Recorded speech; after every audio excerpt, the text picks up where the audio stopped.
History as it happens, January 11th, 2022. Atoms for Iran. The Iranian Revolution is a fact of history.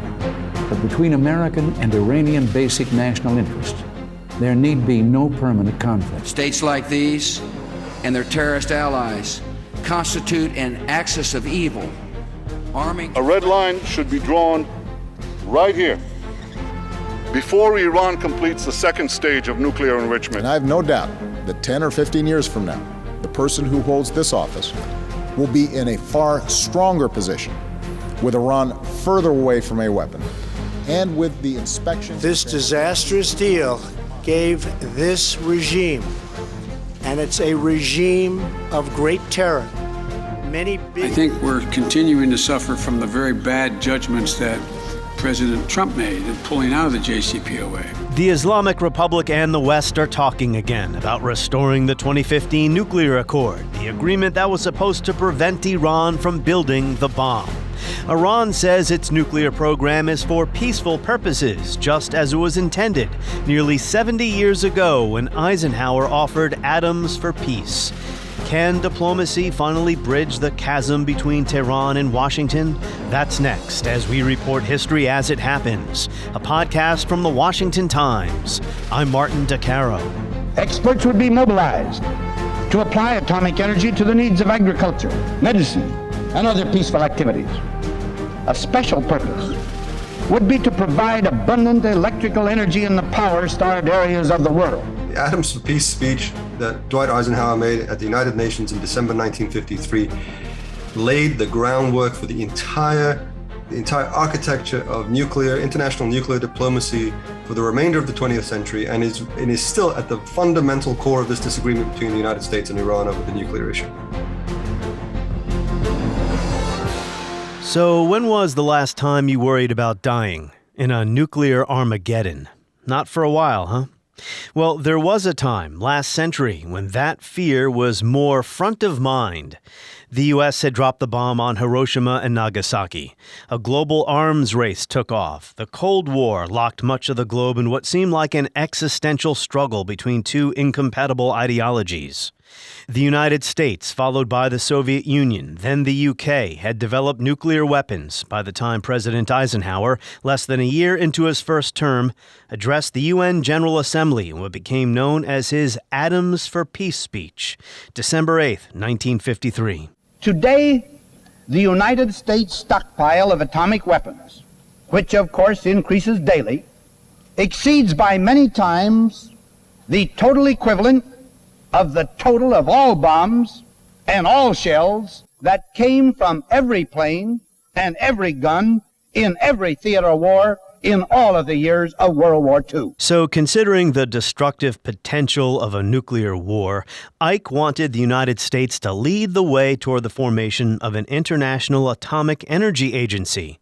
It would distribute nuclear technology for peaceful endeavors to developing countries. The contributing powers would be dedicating some of their strength to serve the needs rather than the fears of mankind. The United States would be more than willing.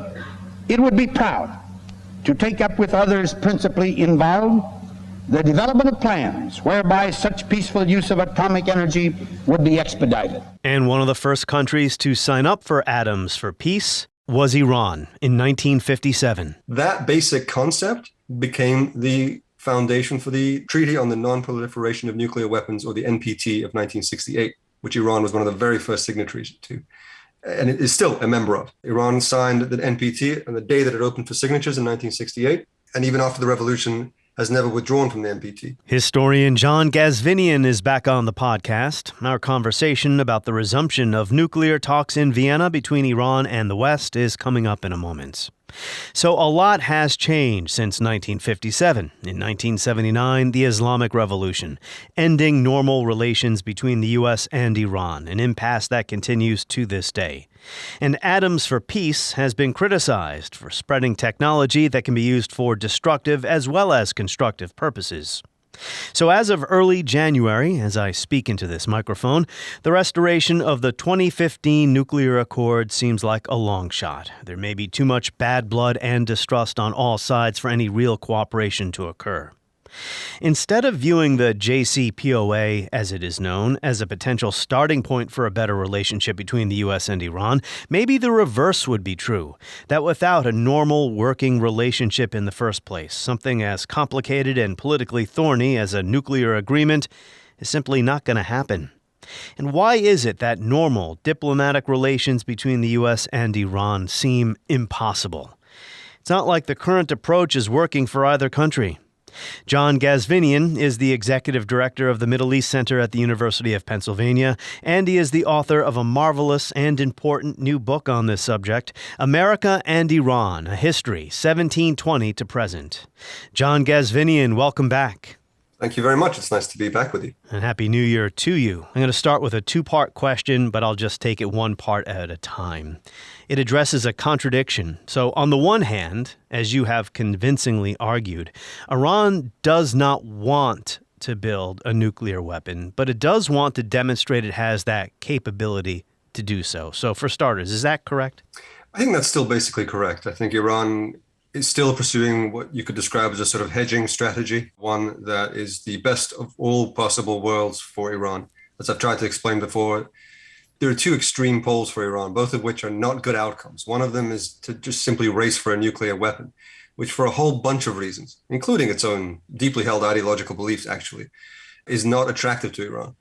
Apart from anything, it's very difficult to build a bomb, and it's impossible to build a bomb in secret. You would have to kick out IAEA inspectors, turn off the cameras. It would be obvious to everyone what you're doing, and Iran would immediately be inviting, very reasonably, international intervention in the form of military invasion, probably. And that would, while we're at it, that would bring about the end of the Islamic Republic. There's no way that the US and other powers would invade Iran and not use the opportunity to conduct regime change in the process.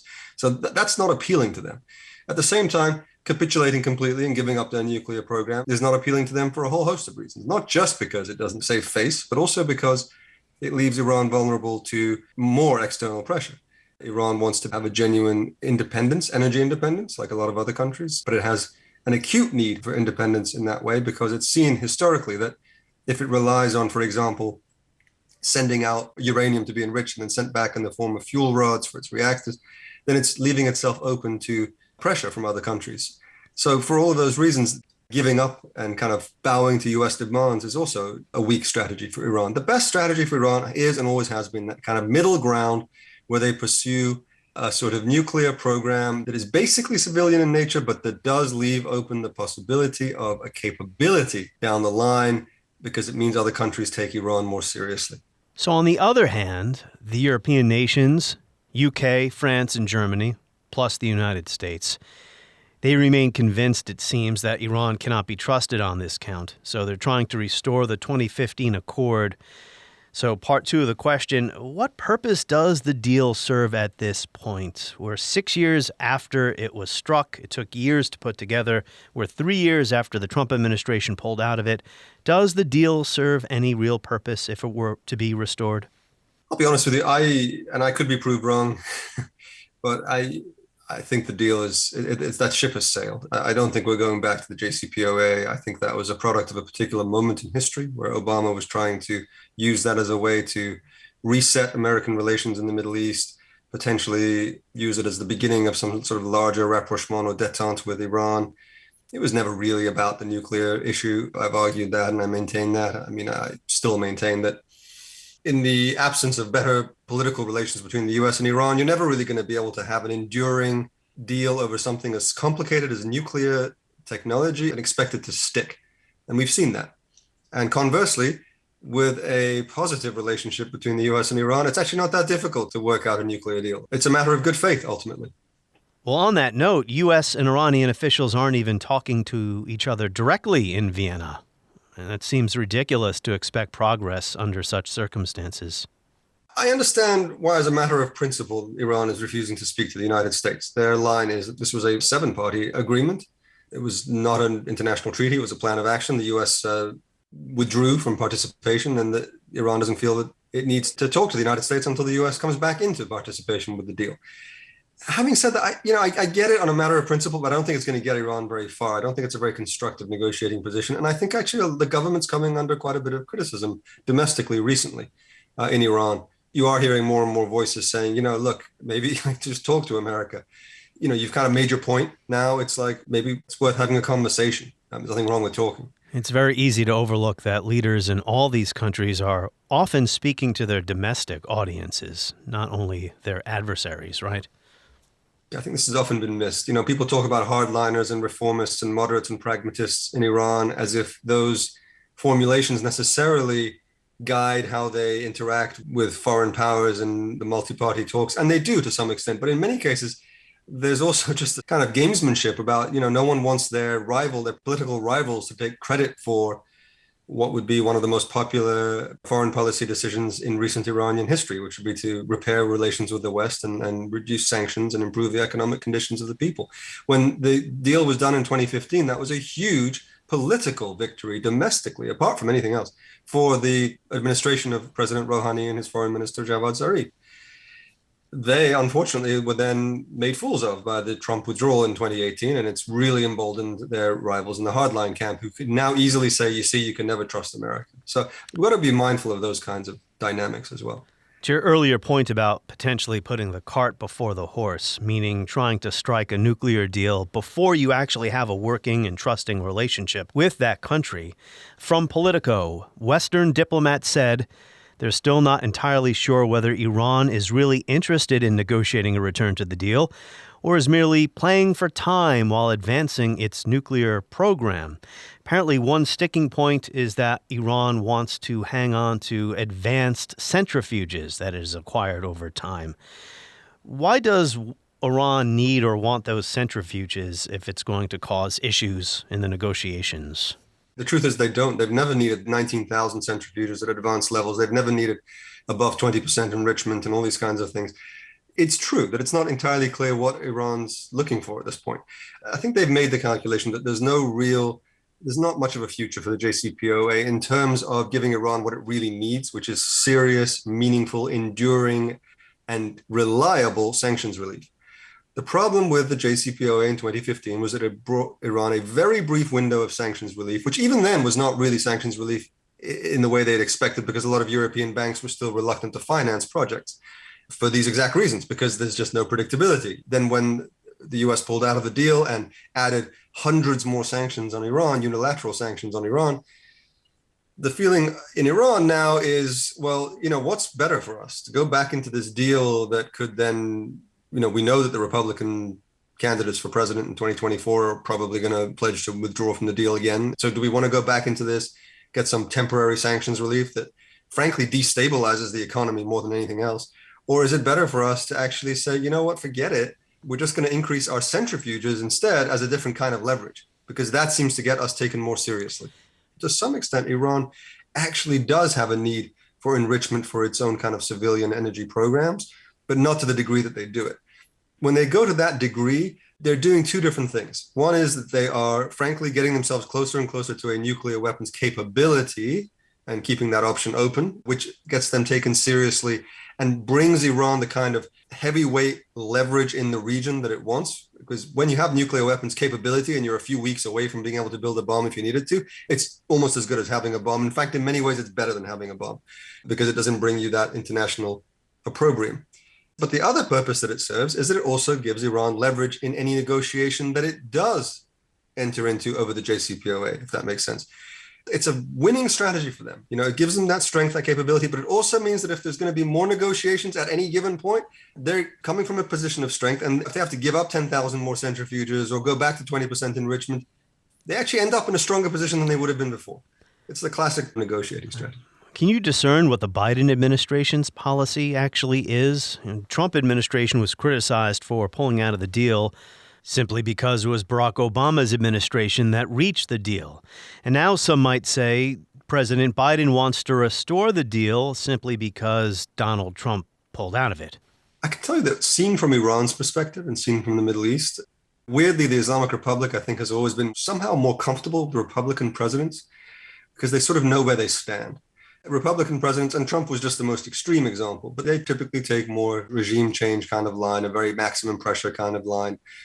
Iran sort of knows what it needs to do in that scenario. It just sits back and, thumbs its nose at the US and says, you see, it doesn't matter what we do. They just out to get us. and is able to rally its population and even international public opinion to some extent by talking about a resistance economy and resistance axis and things like that, and anti-imperialism and so on. When Democrats come into power, it's tough because they're generally more sophisticated at getting their goals accomplished. Their goals are typically not regime change, but they take an approach that wins allies for the US in Europe and Russia and China, and it's able to create a more multilateral approach. But it also means sometimes it's not really clear what the goal is for Democrats. It sometimes seems to be just containment for its own sake. Obama was a real exception to this. He seemed to genuinely want a different kind of relationship with Iran. I don't think Biden is quite there, or he doesn't seem to be at least indicating that. It's not clear what the Biden policy is. I think to a great extent, this administration is simply not that focused on Iran.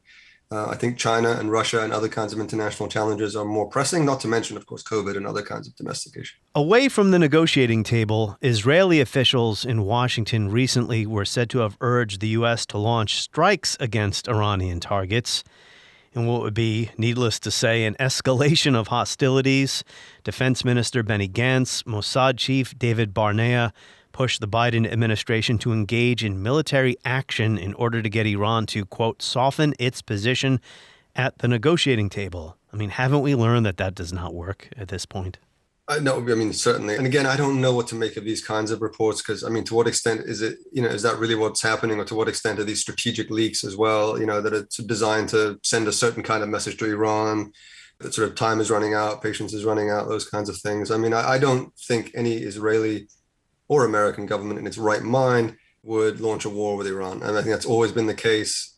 I felt that way for 20 years now. And, we've been hearing these kinds of things for years, and it just simply doesn't make sense for so many reasons that I don't pay a lot of attention to those kinds of stories. In our last conversation, we discussed Netanyahu's influence. Do you believe Israel's years-long campaign to demonize Iran, which really dates to the early 1990s? From there, it's only a few months, possibly a few weeks, before they get enough enriched uranium for the first bomb. Do you believe that's still influencing events here, that the Biden administration, to an earlier point, feels like it needs to appease a domestic audience and not look weak? Actually, strangely, I don't think it does as much as it used to. I think that actually the Israeli campaign has largely succeeded to have Iran in a deeply isolated and weak position, which is it at this point. I mean, Israel was most threatened and Israel is most threatened, not by Iran's nuclear program, as I've always said, because Israel doesn't actually perceive a real threat from Iran's nuclear program. What they feel threatened by is the idea of, Iran coming out of the cold, a better relationship between the US and Iran. That's when they will tend to make the most noise and push for sanctions and other kinds of things to just make that more difficult. And that was what was achieved during the Obama presidency. And of course, Israel has been joined much more vocally recently by a number of Arab states. I think Israel's position and the position of those Arab states is much stronger than it has been in a long time. Iran has really been left on the sidelines. I have to hand it to them. They've been actually very, very successful at what they've done. I mean, Iran is in a corner and it's talking a good game about resistance economy and resistance, this, that, and the other thing in China. But we just saw another Chinese deal with the Saudis. I mean, at the end of the day, Iran has no real durable friends besides, Hezbollah and the Syrian government and a few other, Latin American countries and so on. I mean, its economy is deeply, deeply throttled at this point. That's what I'm having trouble getting my mind wrapped around. Privately, Israeli, Russian, U.S. intelligence over the years concluded Iran does not want to build a nuclear weapon, that they're not, as you put it in your book, these deranged, mad, turbaned fanatics just waiting to put their finger on the nuclear button. Yet here we are going through this process again and all this wrangling, and there's talk of dropping bombs on Iran. As a matter of fact, it was Leon Panetta and some former U.S. intelligence officials penned an op-ed, I believe, in a newspaper saying that it's time to preemptively strike Iran. This is crazy. I would go back to this issue of nuclear weapons capability rather than actual nuclear weapons. That is just as threatening to Iran's enemies. And as they see Iran now enriching over 60%, approaching that 80% threshold, which is technically good enough for a bomb, although really you need to be closer to 93% for most weapons manufacturers. Iran at this point, from an enrichment perspective, is basically there. The only thing really standing between Iran and a nuclear weapon, if it really wanted one, would be the delivery mechanisms, the missile technology, which is why you see all this stuff about ballistic missiles and those kinds of sanctions and those kinds of emphases, because now that is itself probably a year-long process. We always leave that part out. Yes, Iran could detonate, do sort of an underground test or something like that. But I mean, it's not going to be able to deliver nuclear weapons anytime soon.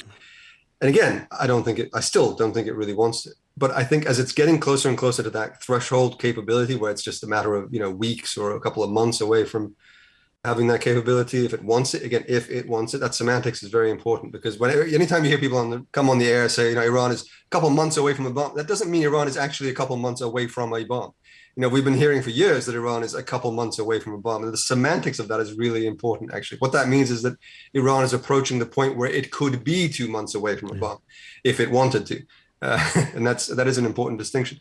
I guess to answer your question, that's the concern, I think, at this point. And in addition to, the Israelis don't really want to see the Biden administration going into a new deal with Iran, because they do fear that could be the first step towards a better overall relationship between the US and Iran, and the lowering of sanctions, and therefore the empowering of the Iranian government. And therefore the US-Israeli relationship would be less important if Iran and the United States could normalize or have some type of relationship again. Indeed. And also Israel's room for maneuver in the region would be reduced. That's one of their concerns as well. It's one thing to be fighting off Hezbollah rockets when you escalate situations in your own immediate backyard. It's another thing to know that you're fighting off Hezbollah rockets that are backed by potentially nuclear-armed Iran. Yeah. That definitely changes your thinking and your calculus if you're Israel. And that's true of some of the Arab states as well. And what's difficult here is discerning the difference between the political aspects of this conflict versus the genuine non-proliferation concerns. Right. Also away from the very entangled, absolutely. Also away from the negotiating table, Iranian President Ebrahim Raisi, speaking on the second anniversary of the assassination of General Qasem Soleimani by the United States, said that former President Trump must face trial for the killing or Tehran would take revenge. He said if Trump and Mike Pompeo are not tried in a fair court for the criminal act of assassinating General Soleimani, Muslims will take our martyrs' revenge. You're not his advisor or his speechwriter, so maybe you can't answer this question. Why would he say something like that if the aim is to try to calm tensions between the two countries? Well, so for starters, that's a very emotional anniversary in Iran. Any president would be making quite strong statements. I do think if Hassan Rouhani was still president, he would probably temper those remarks a bit, use perhaps slightly more diplomatic language, but it would still be very strong. And I think it's important to understand that. This is the assassination of Soleimani was it very much crossed party lines and factional lines in the Iranian political universe. Not to say that, there's universal support, for him, but it's in some ways stronger than there is for the Islamic Republic in general. I mean, he was a popular figure. I mean, he was a national hero in some ways. And to most people in Iran. And I emphasize most, not everyone, but, to a lot. So I criticized the assassination at the time. I thought it was the wrong thing to do. But from a political standpoint, I'm just curious as to, you explained it. Any country probably would react that way. Yeah, but look, this is a new, very hardline administration. These are not people who, in their gut, see any real advantage to or any benefit from negotiating with the United States any more than they have to. To them, it's a necessary evil. Sometimes you have to deal with the existence of the U.S. because the U.S. has a lot of power over the economic system and sanctions and things like that. And if there's some way to get those repealed, great.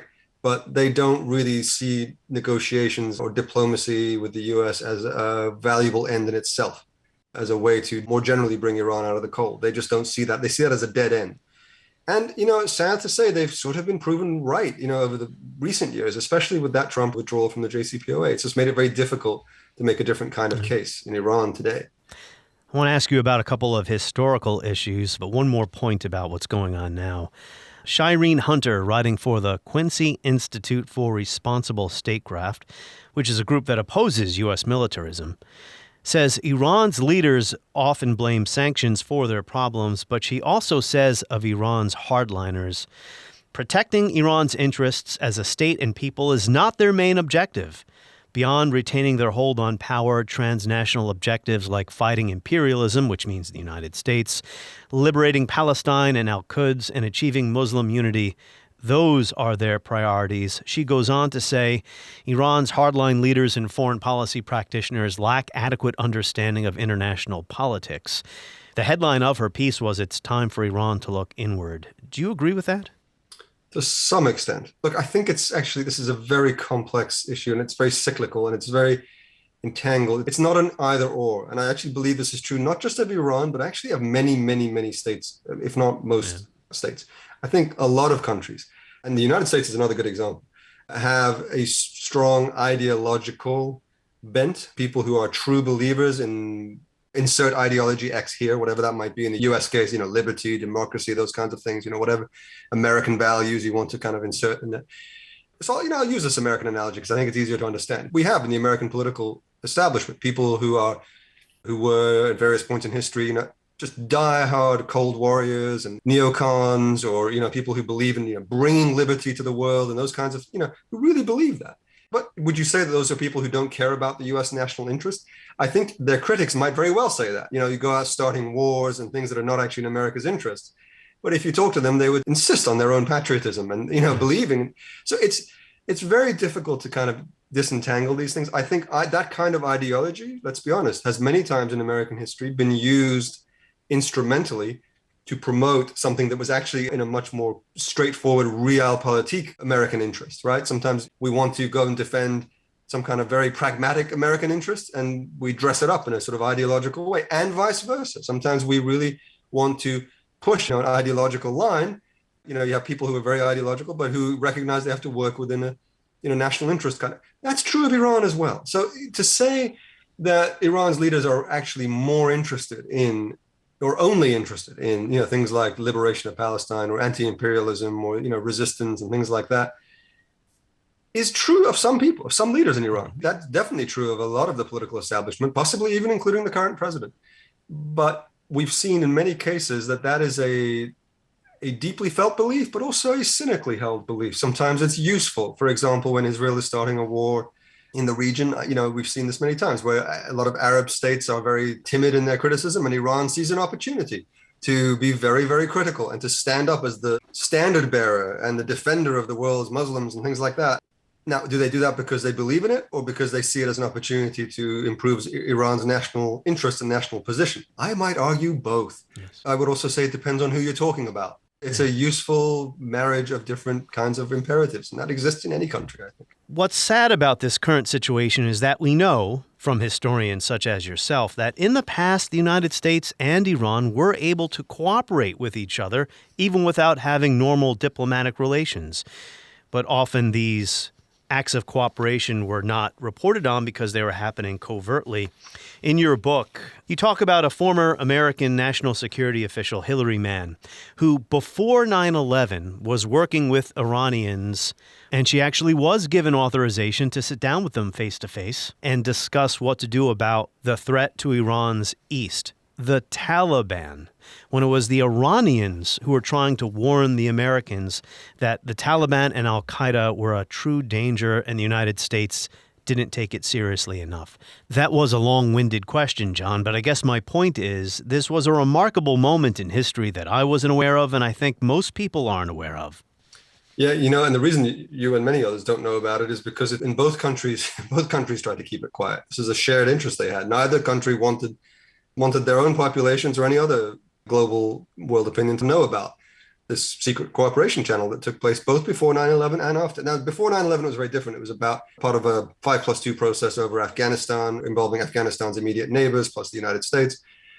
When 9/11 happened, Iran was very quick to sense that perhaps there was an opportunity to reset relations with the United States. There was a very, very reform-minded president in power at the time, Mohammad Khatami, and his crowd felt strongly that, finally, the Americans are going to see that we're not the real terrorists here, that it's all these Sunni crazy jihadis, that are on our borders, et cetera, et cetera.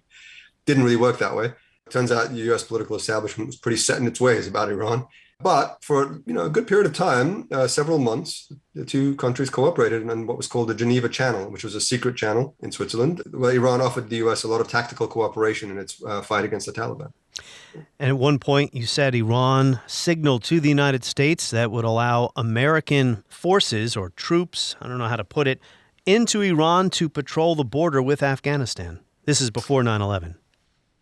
Security personnel, Security policing, personnel. drugs, DEA officers, that kind of thing. The two countries before 9/11 shared, and I think actually arguably still do, but shared a concern about opium, the opium trade coming out of Afghanistan. It was a big problem, still is a big problem for Iran. Iran has a very bad drug addiction. Again, one more thing the two countries have in common, a very strong opiate, well, in Iran's case, opium, in the US case, opiate crisis. It's been going on for a very long time in Iran, but dating back to the 90s, one of the many grievances they've had against the Taliban for a long time. Not to mention, of course, terrorism and all kinds of other things. The two countries nearly went to war in the late 90s, around, I think it was 98, if I remember correctly, when an Iranian diplomat, a bunch of Iranian diplomats actually were killed in the Iranian embassy in Kabul. Iran amassed thousands of troops on the border. They were ready to go to war with the Taliban and held back, but they perceived the Taliban to be a major nuisance for many years, as well as a fanatical brand of Islam that the Iranians find way more fanatical than their own. But the irony is, of course, recently, Iran is sort of being forced to make nice with the Taliban a little bit, like everybody else. So, things come full circle. And after 9/11, Colin Powell, if I'm not mistaken, gave the okay again for U.S. officials to sit down with Iranians in secret to help with the bombing of Afghanistan after 9/11. Something else that I don't think many people realize. Yeah, I don't know how directly involved Powell was in that, but I think that there were, again, military discussions through the Geneva Channel about targets, about how to work with the Northern Alliance, things like that. Like I said, look, it didn't last. It lasted about a year or two. And then there was the axis of evil speech in the middle of that as well. States like these and their terrorist allies constitute an axis of evil, arming to threaten the peace of the world by seeking weapons of mass destruction. These regimes pose a grave and growing danger. They could provide these arms to terrorists. But the channel actually even continued after that for several more months. But eventually the plug was pulled by some of the hardliners in the Bush administration. Wolfowitz, Doug Feith, that whole crowd, and Cheney, Rumsfeld, who felt, no, we shouldn't be dealing with Iran at all. Even though they were helping the United States attack its enemy after 9/11. I mean, look, Qasem Soleimani, for all of his, and he's not a perfect figure, and there's plenty of things to fault, plenty of reasons not to like him, especially if you're the United States. I understand that. But he was also, fighting and killing a lot of ISIS. Final point as we wrap up, we'll circle back to nuclear programs here. I wonder if you think that the Atoms for Peace initiative of Dwight Eisenhower in 1953 is relevant at all. Obviously, a lot has changed since the 1950s. But it was the United States that seeded Iran's nuclear program. And that decision has been criticized because it led to the proliferation of nuclear capabilities that were supposed to, of course, been peaceful, but we know that there's dual use. I'm not a scientist. I don't know if I'm saying this right.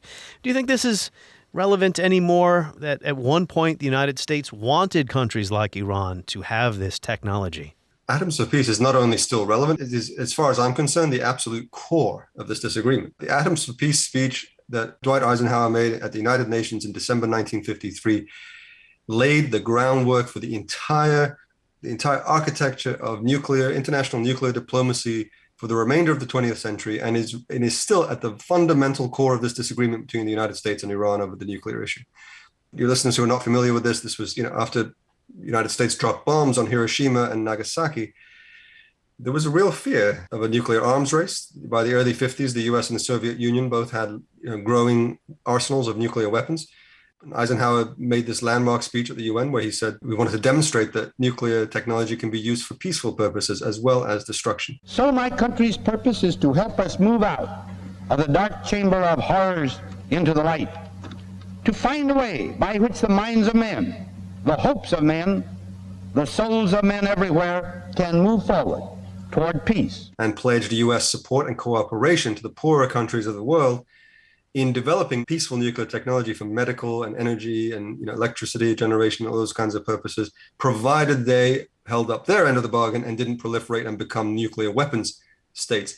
That basic concept became the foundation for the Treaty on the Non-Proliferation of Nuclear Weapons, or the NPT of 1968, which Iran was one of the very first signatories to, and it is still a member of. Iran signed the NPT on the day that it opened for signatures in 1968, and even after the revolution has never withdrawn from the NPT. In the intervening years, 187 or so countries have signed it. The only ones that have not are Israel, India, Pakistan, and of course, North Korea withdrew from the NPT in 2004 and actually detonated an actual nuclear bomb. And the other three, it's the same. They'd never joined so that they could actually build an actual nuclear bomb rather than dual-use technology or whatever. Well, the hypocrisy is probably not lost on Iranian leaders that the United States basically turns a blind eye towards Israel's nuclear program. It cuts both ways. I mean, look, for the United States as well, the basic core of this, and I think it's a perfectly respectable position, is that we need to verify that Iran is definitely not developing this technology for military purposes. Now, Iran is very much flirting with the boundaries of that. But it's important to emphasize Iran is not the only country that's done that. At least a dozen other countries historically, as well as even recently, that have had questionable files at the IAEA, including Libya, countries like South Korea, Egypt, Argentina, others, South Africa, which actually went all the way to develop a nuclear bomb and then dismantled it. None of those countries have been subjected to quite the same level of extreme hand-wringing that Iran has. And that is a political issue. You could even point to North Korea. It was definitely a big deal when North Korea pulled out of the NPT and actually detonated a bomb. And I think now they have, 8 bombs or something like that. But I have to say, I don't think as big a deal has been made of that as has been made of Iran's nuclear program, which is kind of interesting. President Trump met face-to-face with North Korea's ruler. It just seems impossible to imagine that an American president would shake hands with any Iranian president right now. After the Islamic Revolution in 1979, the United States changed its policy toward Iran, of course, with its nuclear program. But Iran kept going through other countries, Pakistan, China, Russia. And critics of Iran, they point to those actions as saying, well, see, we can't really trust them. And I believe at one point, it was in the early 1990s, if Iran was ever about to make a bomb, that was it. But that was, 30 years ago? Yeah, I think the biggest questions about Iran's nuclear program are and remain historical ones about the 1990s, the pre-2003 period. I always say it's an interesting irony that Iran suspended its potential military dimensions of its nuclear program at the exact moment that Saddam Hussein was overthrown. We always forget this. For Iran, Iraq was always the bigger threat. Yeah. They just fought this brutal war with Saddam Hussein, and they were just as aware and concerned as everybody else that Saddam was building weapons of mass destruction. Saddam had used chemical weapons against Iran. The concern that he might be developing a nuclear weapon was very keenly felt in Iran in the 1990s, just like it was in the US and Israel and other places, but way more. So, that's why Iran was really experimenting with these kinds of potential military uses in the 90s. They'd stopped doing that in the 80s because the Ayatollah Khomeini was dead set against it. But it started in the late 80s and early 90s. And in 2003, they abandoned that. They suspended it. And they have maintained that suspension. Now, they have, of course, enriched uranium to great degrees, and that's a whole other question, which we talked about earlier. But a lot of the big issues that are made are about what happened before 2003. Like when Netanyahu came out in 2018 with his big reveal about this, supposed cache of documents that, the Israeli intelligence had seized from Tehran and so on. All of it was from the pre-2003 period. It didn't fundamentally change our picture. It just showed us that, Iran was very seriously, if those documents are genuine, Iran was, very seriously pursuing and experimenting with the possibilities. Final question. It could be a yes or no if you'd like. Do you see the 2015 Accord coming back?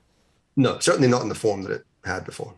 John Ghazvinian, author of America and Iran, A History, 1720 to the Present. We thank you for returning to the podcast. On the next episode of History as It Happens, in response to the 1619 Project, a group of black conservative intellectuals, scholars, and activists created the 1776 Unites initiative. And we'll speak to its founder next as we report History as It Happens, a podcast from the Washington Times.